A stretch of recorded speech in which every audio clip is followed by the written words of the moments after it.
Kita semua berpikir, setiap detik. Kita berpikir tentang cicilan, opini orang lain, notifikasi yang belum dibalas, atau apa yang akan kita makan nanti sore. Pikiran kita bergerak cepat, meloncat dari satu hal ke hal lain tanpa jeda. Tapi, apakah itu berfilsafat? Jawabannya, belum tentu. Berpikir adalah fungsi dasar. Ia seperti napas bagi kesadaran, otomatis, spontan, reaktif. Ketika seseorang mengkritik kita, kita langsung memikirkan pembelaan. Ketika ada masalah, kita langsung mencari solusi tercepat. Berpikir membantu kita bertahan hidup, menyesuaikan diri, dan membuat keputusan sehari-hari. Namun seringkali, berpikir hanya bergerak di permukaan. Berfilsafat berbeda. Berfilsafat bukan sekadar memikirkan apa yang terjadi, tetapi mempertanyakan mengapa dan untuk apa. Ia bukan hanya bertanya bagaimana cara sukses, tapi apa sebenarnya makna sukses itu.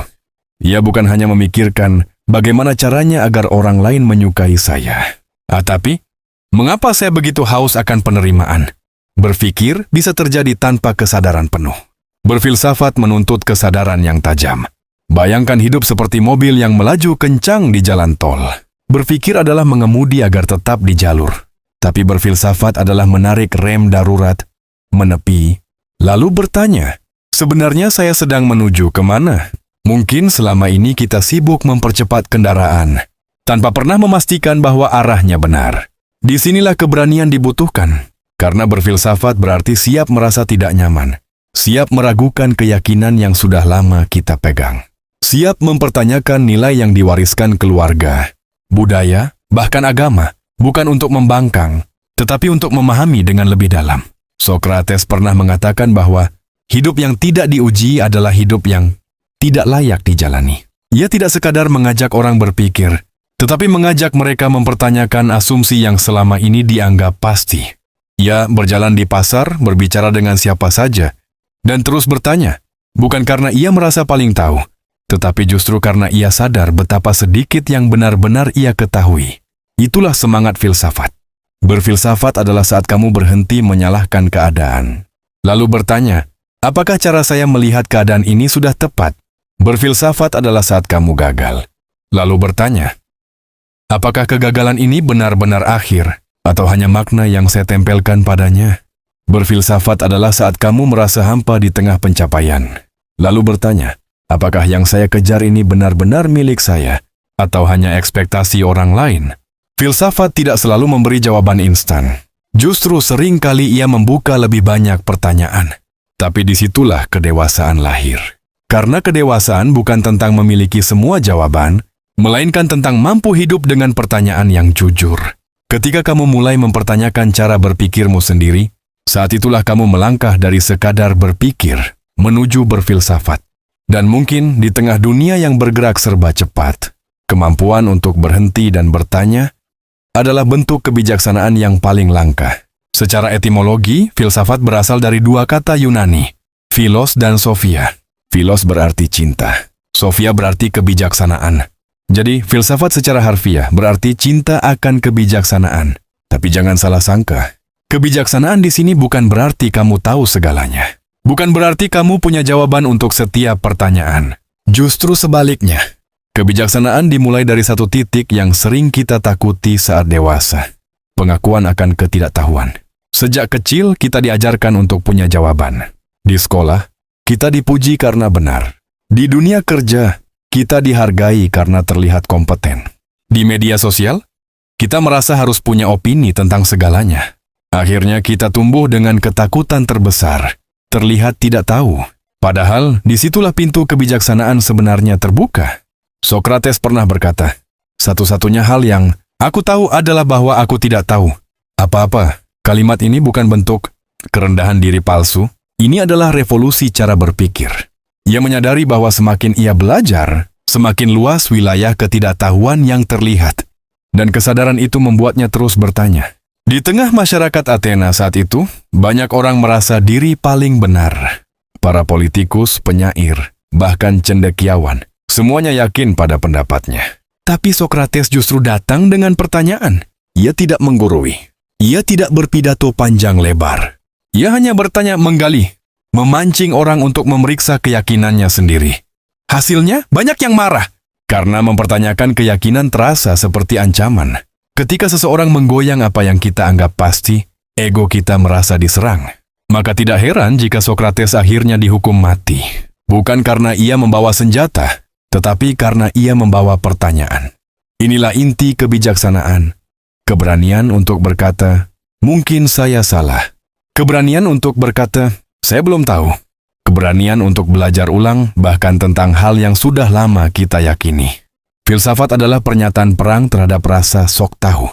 Terhadap kebiasaan menerima informasi mentah-mentah tanpa diuji.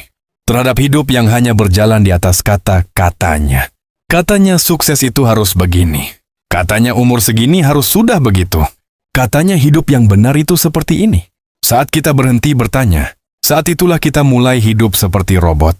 Kita mengikuti skrip sosial tanpa pernah menulis skrip kita sendiri. Kita bereaksi, bukan merefleksi.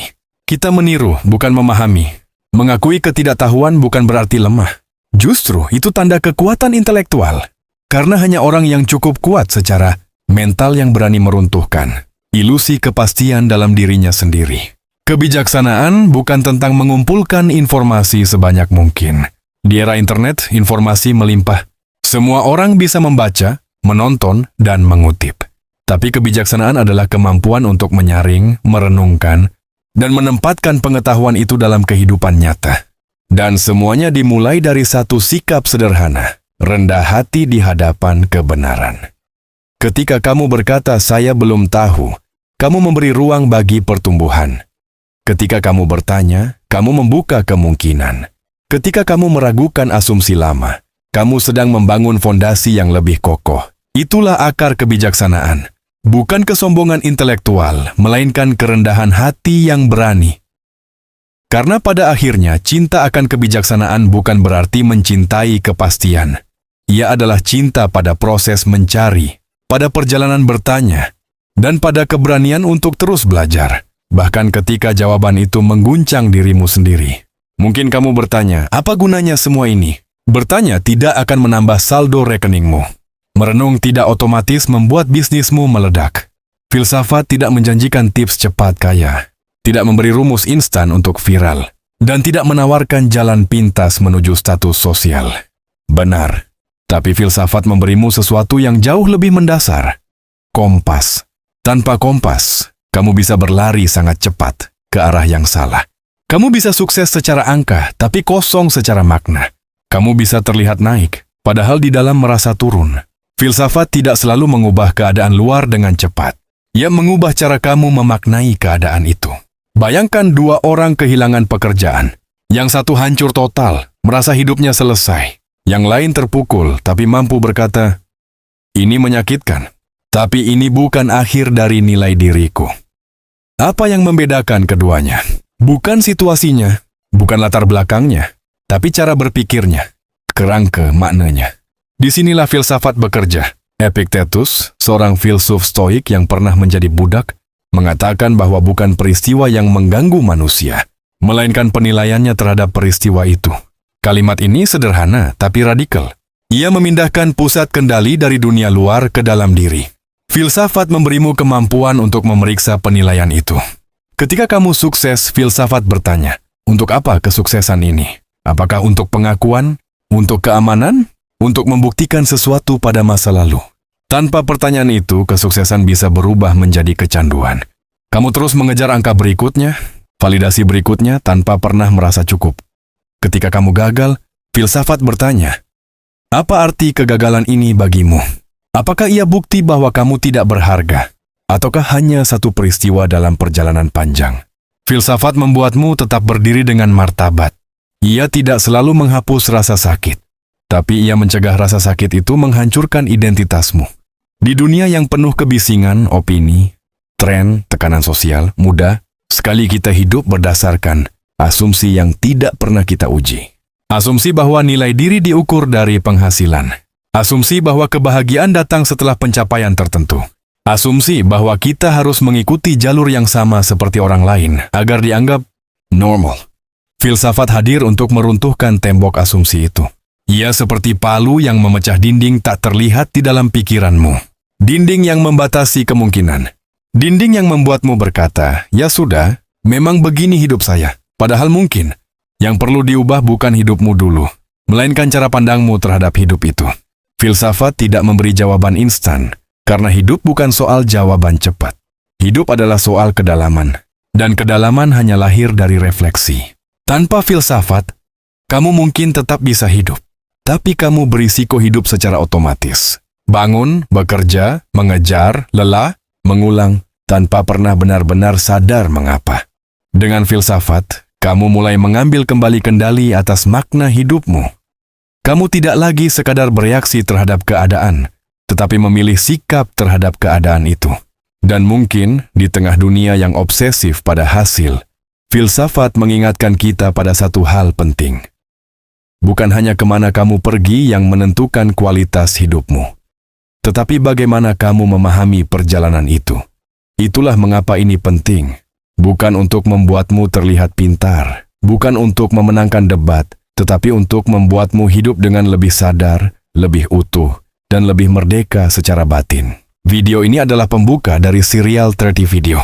Filsafat yang akan kita bedah secara perlahan, mendalam, dan mungkin mengguncang. Ini bukan tontonan cepat yang selesai dalam sekali duduk lalu dilupakan. Ini adalah perjalanan. Perjalanan untuk membersihkan lensa cara pandang kita terhadap hidup. Kita tidak akan belajar cara berpikir, karena kamu sudah melakukannya sejak lahir. Otakmu sudah terlatih untuk menganalisis, membandingkan, menyimpulkan. Tapi yang jarang kita latih adalah cara bertanya. Dan pertanyaan yang tepat bisa mengubah seluruh arah hidup. Di serial ini, kita tidak akan sibuk menghafal nama dan tahun. Kita akan membedah ide. Kita akan menguji keyakinan. Kita akan memeriksa ulang hal-hal yang selama ini kita anggap sudah pasti. Bukan untuk membuatmu ragu pada segalanya, tetapi untuk membuatmu sadar mengapa kamu percaya pada sesuatu. Karena hidup yang tidak pernah dipertanyakan, perlahan akan dijalani secara otomatis. Maka tugasmu hari ini sederhana. Tidak perlu dramatis. Tidak perlu langsung mempertanyakan seluruh hidupmu. Pilih satu hal saja. Satu keyakinan yang selama ini kamu anggap sebagai kebenaran mutlak. Mungkin tentang sukses, mungkin tentang cinta, mungkin tentang uang, agama, kebahagiaan, atau tentang dirimu sendiri. Lalu tanyakan dengan jujur, benarkah demikian? Dan atas dasar apa aku mempercayainya? Apakah ini hasil pemikiranku sendiri? Atau hanya warisan tanpa pemeriksaan? Jangan buru-buru menjawab. Biarkan pertanyaan itu menggantung. Rasakan ketidaknyamanannya. Karena seringkali, di balik rasa tidak nyaman itulah pertumbuhan dimulai. Filsafat bukan tentang menjadi orang yang paling tahu di ruangan. Filsafat adalah keberanian untuk tetap rendah hati di tengah ketidakpastian. Ia mengajarkan kita untuk lebih lambat dalam menghakimi, lebih hati-hati dalam menyimpulkan, dan lebih dalam memahami. Dan ini baru permulaan. Di video berikutnya, kita akan masuk ke dalam sebuah alegori yang sangat terkenal dari Plato, murid dari Sokrates. Kita akan memasuki Gua Plato. Sebuah gambaran tentang manusia yang terbelenggu, menatap bayangan di dinding, dan mengira itulah realitas. Pertanyaannya adalah, bagaimana jika selama ini kita juga sedang menatap bayangan? Bagaimana jika apa yang kita sebut kebenaran hanyalah pantulan yang belum pernah kita uji? Bersiaplah, karena ketika cahaya mulai masuk, ia tidak selalu terasa nyaman. Tapi tanpa cahaya, kita tidak pernah benar-benar melihat. Sampai jumpa di video filsafat berikutnya. Perjalanan ini tidak akan selalu mudah. Tapi jika kamu berani bertanya, kamu sudah melangkah lebih jauh daripada kebanyakan orang.